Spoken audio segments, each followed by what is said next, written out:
तर soul desire number म्हणजे काय? तर तुमचं जे नाव आहे, आता आपण एक एक्झाम्पल घेऊया, आयुष. जर हा नाव आहे आयुष, याचं स्पेलिंग काय आहे?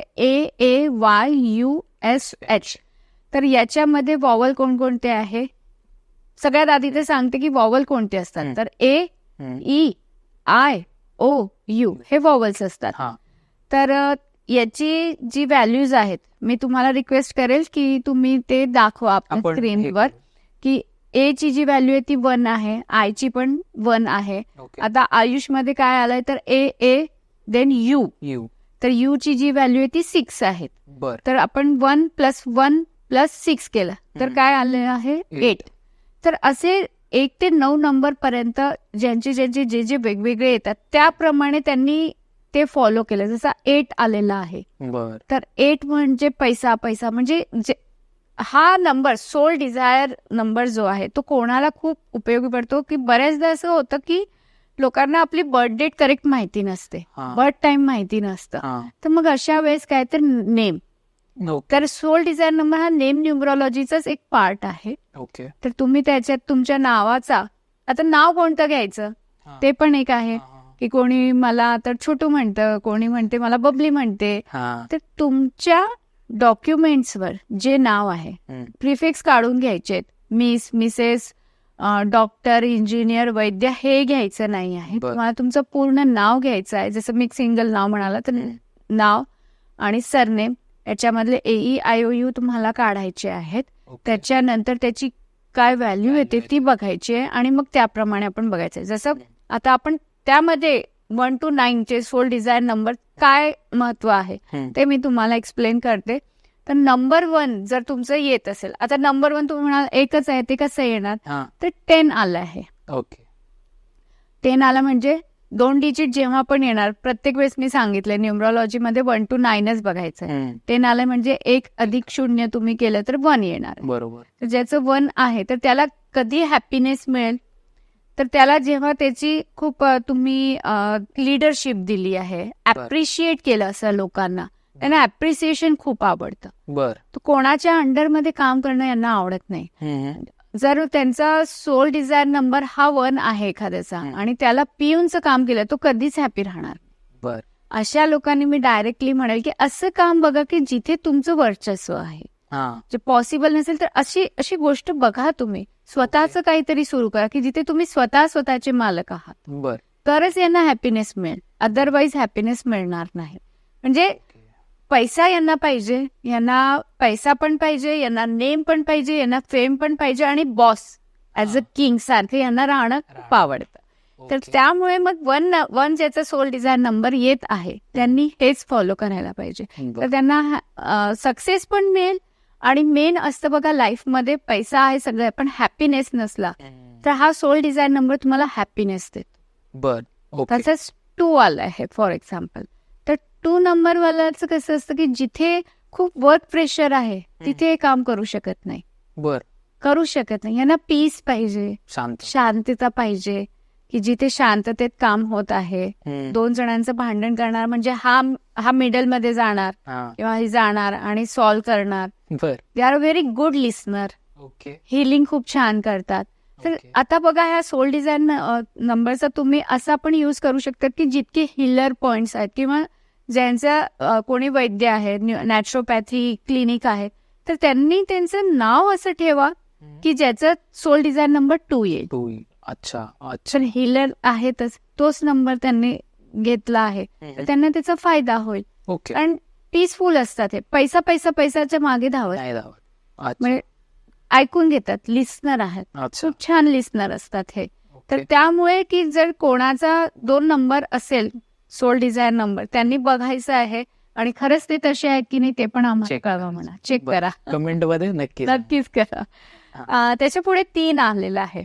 आता 3 वाल्याचं असं आहे की त्याला हॅपीनेस कधी मिळतो की त्याला असं वाटतं की मी पैसा तर कमवणारच, पण माझ्याकडनं मी अजून किती लोकांना हॅपी करू शकतो, हेल्प करणं. आणि यांनी काही पण यांना शिकलेत, हे नॉलेज घेतलं यांनी काही, तर ते दुसऱ्यांना कधी लवकर मी शिकवू, प्रत्येक वस्तू यांना शिकवायची असते.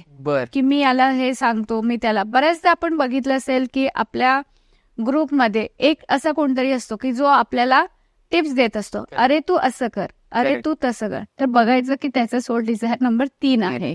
याच्यात पण म्हणजे गुरु इन्फ्लुएन्स. येस, ऑब्व्हियसली ज्युपिटर याच्यामध्ये इन्फ्लुएन्स करतो. म्हणजे ओव्हरऑल तेच आहे. नंबर 1 कशाला गव्हर्न करते? सूर्य. नंबर 2 चंद्रला. नंबर 3 गुरुला. तर तुमचा सोल डिझायर नंबर तुम्ही जर 3 आलेला आहे तर ते नॉलेज देणार. तर जितके पण नॉलेज देणारे म्हणजे कोचिंग क्लासेस आहेत, यांची सोल डिझायर नंबर जे नाव आहे कोचिंग क्लासेसचं, त्यांचा सोल डिझायर नंबर 3 आला पाहिजे. तर बिझनेस खूप छान चालेल त्यांचा. कारण कामच ते आहे, नॉलेज देणं, शिकवणं. ते शिकतील आणि शिकवणार. एक असं असतं की नॉलेज फक्त घेतोच आहे, पण कोणाला त्याला शिकवायचं नसतं. पण 3 नंबरवाला असं असतं की मी सांगतो, तू पैसा दे नको देऊ, मी सांगते. ओके. त्याच्यानंतर नंबर 4, तुमचा सोल डिझायर नंबर 4 आला तर हे लॉजिक मध्येच बोला. आता जर सोल डिझायर नंबर 4 वाले जर आपला हा बघत असेल तर त्यांची आपल्याला कमेंट आधी हीच येईल की याच्या मागचं लॉजिक काय. तर्क वितर्क करणारे, त्यांचा तर्क जर त्यांना करेक्ट आला, त्यांना पटलं ते, तरच ते पुढे जाणार. अदरवाईज ते काम करणार आहे ना. रिसर्च म्हणजे सारखं रिसर्च करणं, खरंच आहे का, याच्या मागचं रिझन काय आहे. म्हणजे असं नाही की कोणी म्हटलं की बाबा इकडनं सूर्य निघतो तर त्याने ऐकलं नाही, तो ऐकणार नाही. त्याला त्याच्या मागचं तर्क लागणार आहे की का, कशासाठी, कोणी सांगितलं. म्हणजे असे जे क्वेश्चन्स विचारणारे आहेत, म्हणजे समजायचं की ते नंबर 4 वाले. नेक्स्ट आहे 5 नंबर. आता 5 नंबर म्हणजे चेंज. मोनोटोनस काम त्यांना जमत नाही, ते आळशी बनणार. ज्यांची मुलं आळशी आहेत, जे पॅरेंट्स सारखं मला म्हणतात की आमची मुलं आळशी आहेत, ते बघा की त्यांचं 5 येतं आहे का, आणि तुम्ही त्यांना तेच बोरिंग रुटीन देत आहात का, की सकाळी उठ, जिमला जा किंवा स्कूलला जा, मग ट्युशनला जा, मग हे कर, मग ते कर. हा जो काम असतो हे त्यांना बिलकुल पटत नाही. They required change. त्यांना सारखं चेंज लागतो, की नवीन काहीतरी टास्क ज्याला म्हणतात. आणि ट्रॅव्हल करणं. म्हणजे जितके ट्रॅव्हलिंग ज्यांना आवडतं ना, त्यांनी मग आपला नाव म्हणा किंवा त्यांच्या फर्मचं नाव म्हणा, ट्रॅव्हलिंग वाल्यांनी त्यांचं नावामध्ये मग 5 आलं पाहिजे, असं करायला पाहिजे. यांना ट्रॅव्हलिंग खूप आवडतं, त्यातल्या त्यात माउंटेनला असं ट्रेकिंग वगैरे जे करणं लोकांना खूप आवडतं. चेंजेस आवडतात, आणि जर चेंजेस नसेल, बोरिंग लाईफ असेल, ते आळशी बनतात. मग त्यांना आपण काही करू नाही शकत. देन आहे 6 म्हणजे फॅमिली पर्सन. ज्यांचा सोल डिझायर नंबर हा 6 येत असेल, तो ऑलवेज फक्त फॅमिलीशीच विचार करणार. माझी मुलं, माझे आई बाबा, माझी वाईफ यांच्याबद्दलच ते विचार करत राहणार की मी कसं यांना अजून बेस्ट देऊ. प्रोव्हायडर पण फॅमिलीसाठी. हा. आणि यांना कसं असतं की रिच दिसायला यांना खूप आवडतं. म्हणजे आमदनी 98 लेकिन खर्चा रुपया. म्हणजे ऑलवेज प्रेझेंटेबल राहतात, आणि त्यांचं असं असतं की आम्ही रिच दिसायला पाहिजे. म्हणजे प्रेझेंटेबल पण असतात ते.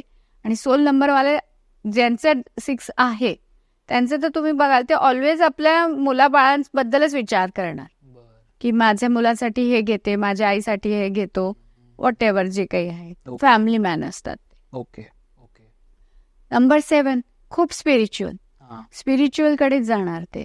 आणि डीप नॉलेज ऍस्ट्रॉलॉजी मध्ये पण. आता हे जे आपलं पॉडकास्ट बघणारे असतील आणि त्याचा सोल नंबर 7 असेल ना, तो कोणाला नॉलेज देणार नाही, पण तो फक्त ऐकून घेणार, किती आहे, कसं आहे, काय आहे. मग अजून आपलं सर्च करणार. जर त्यांनी आपला फर्स्ट बघितला नसेल पॉडकास्ट, तो फर्स्ट पण बघणार, सेकंड पण बघणार, आणि त्याच्या डीप नॉलेज मध्ये तो जाणार. अध्यात्मामध्ये खूप जातात हे लोक, खूप जास्त जातात. आणि 8 नंबरवाले जसं मी म्हणाले की पैसा, यांच्यासाठी सगळं पैसा. कमी एज मध्ये यांना कळतं. ज्याचा सोल डिझायर नंबर हा 8 असेल, हे 17-18 वर्षाची पण मुलं असेल ना, तर ते लगेच म्युच्युअल फंड, SIP, रिअल इस्टेटमध्ये, म्हणजे मी पैसा कसा कमवू, हे त्यांना असं होतं की कंटिन्युअसली ते लगेच विचार करतात. कारण त्यांना कमी एजमध्ये हे कळतं की पैशाशिवाय काहीच मिळत नाही, पैसा इज द इम्पॉर्टंट. पण त्या पैशाचा तो फक्त स्वतःसाठी उपयोग नाही करत, बाकीच्यांसाठी पण, मॅक्झिमम लोकांसाठी. म्हणजे जे गोर गरीब आहेत असे लोक आहेत, लेडीज आहेत, त्यांना ते हेल्प करणारच, न सांगता करणार, कंपल्सरी करणारच. आणि 9 म्हटलं की फिटनेससाठी ऑलवेज स्वतःच्या फिटनेसकडे लक्ष देणार. आणि त्यांचं असं असणार आहे की सुपरवाइज करायचे काम, मॅनेज करायचंय काम. 9 नंबर. तर जितके फिटनेस क्लब आहेत, फिटनेस सेंटर्स आहेत, त्यांनी मी असं त्यांना म्हणेल की तुम्ही तुमचा सोल डिझायर नंबर काढा. जर 9 येत असेल तर इट्स व्हेरी गुड, असेल येत तर तुम्ही त्याच्यामध्ये बघा आणि 9 नंबर ते करा, तर त्याचे त्यांना रिझल्ट खूप छान मिळतील. तर हे असं आहे सोल डिझायर नंबर. तर हा कोणाला लवकर माहिती नसतं, आणि हे यूज केलं तर तुम्हाला खूप फायदा होतो.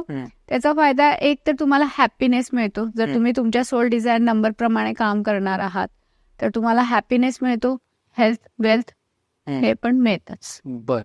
गो विथ सोल डिझायर नंबर, म्हणजे तुम्हाला त्याचा फायदा होतो. मी सगळ्यांना सजेस्ट करेन की स्वतः तर कराच, म्हणजे या सगळ्या गोष्टी. पण मॅम आहेत किंवा असे कोणी जर तुमचे ओळखीचे न्यूमरोलॉजिस्ट असतील, कारण की हे थोडंसं टेक्निकल आहे. येस, हे थोडंसं हे बरंच टेक्निकल आहे. तुमची बर्थ डेट काय आहे, मग तुमचा नेम काय आहे, तुमचा मोबाईल नंबर काय आहे. आता जसं एक एक्झाम्पल मी माझ्या क्लायंटच देते की मी त्याला जे काही नंबर दिले आहेत तर त्यांनी म्हटलं अरे याची तर ॲडिशन 7 येते, पण माझी बर्थ डेट तर सो अँड सो आहे. त्याला म्हटलं की काही योगाज असतात आमचे, काही कॉम्बिनेशन्स असतात, आणि न्यूमरॉलॉजी म्हणजे फक्त न्यूमरॉलॉजी बघायची नसते, न्यूमरॉलॉजी सोबत तुमचं ॲस्ट्रॉलॉजी पण बघायचं असतं. म्हणून प्रत्येक वेळेस बघा, प्रत्येक न्यूमरॉलॉजिस्ट हा एक सांगतोच की नंबर 1 इज गव्हर्न बाय सन, सूर्य, नंबर 2 चंद्र. तर हे का म्हटलं जातं, कारण तुमची ॲस्ट्रॉलॉजीमध्ये पण ते प्लॅनेट्स आहेत. एक खूप मोठा मिथ आहे की मिसिंग नंबर्स, बरोबर, की मिसिंग नंबर्स आहेत तुमच्या बर्थ डेट मध्ये किंवा तुमचा मुलांक, भाग्यांक हे सगळं बघितल्यावर म्हणतात की 3 नंबर मिसिंग आहे, गुरु नाही आहे, गुरुची तुम्हाला रेमेडीज दिली जाते. पण तुम्ही जर ॲस्ट्रॉलॉजिकली बघितलं आणि त्याच्यामध्ये तर गुरु स्ट्रॉंग निघाला तर मग ती रेमेडी उलट पडते. म्हणून मी फक्त न्यूमरॉलॉजी बघत नाही, आणि प्रत्येक रिन्यूड न्यूमरॉलॉजिस्ट जो पण आहे, जितके मोठमोठे न्यूमरॉलॉजिस्ट आहे, हे सगळे ॲस्ट्रॉलॉजी पण बघतात. कारण ॲस्ट्रॉलॉजीमध्ये आपल्या कुंडलीमध्ये कोणताही प्लॅनेट हा मिसिंग नाही आहे. त्याची दशा, महादशा वगैरे पोझिशन्स त्या बघितल्या जातात त्या काळात. जसं आज माझी दशा चांगली आहे, उद्या कशी आहे, एका वर्षाने कशी आहे, हे बघितल्यावरच मग मी तुम्हाला तसे रिझल्ट ते त्याच्यावर रेमेडीज पण देणार, तुम्हाला तसे रिझल्ट पण मिळणार. तर फक्त न्यूमरॉलॉजी न बघता त्याच्यासोबत ॲस्ट्रॉलॉजी बघायलाच पाहिजे. इनफॅक्ट सगळ्यामध्येच, म्हणजे मेन कोरच जो आहे तो ॲस्ट्रॉलॉजी, कुंडली आहे. म्हणून न्यूमरॉलॉजी सोबत ॲस्ट्रॉलॉजी बघितल्याच गेली पाहिजे.